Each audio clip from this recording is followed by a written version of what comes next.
Assalamualaikum warahmatullahi wabarakatuh. Perkenalkan, nama saya Maura Binti Siva Kirana. Nomor absen saya 8.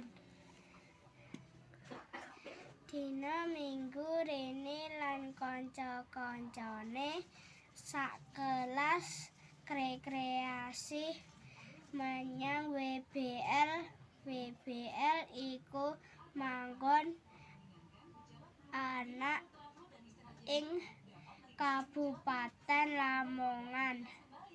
Sadurunge budal rene pamit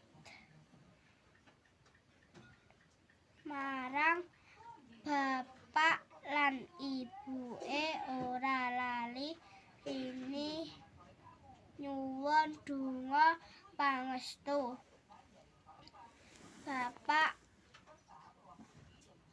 Bapak Wibawa lan Ibu Dewi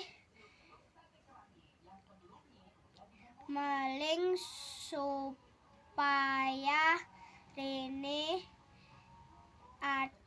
nang ati-ati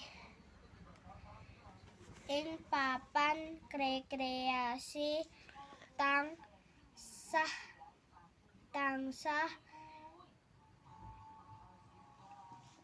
nurut apa sing digendi kakake bapak lan ibu guru sing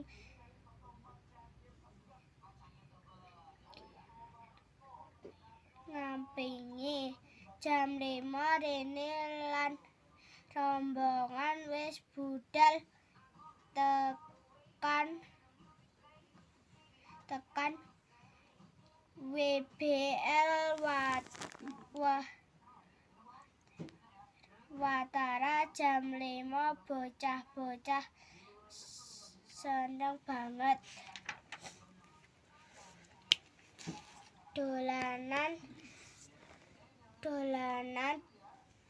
anak ing papan iku akeh banget.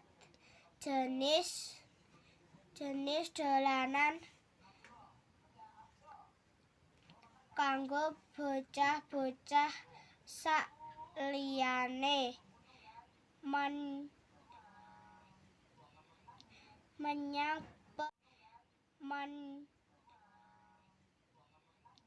menyang pesisir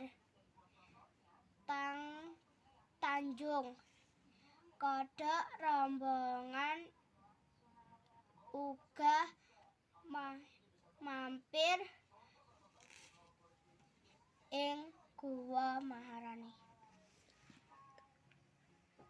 Terima kasih teman-teman.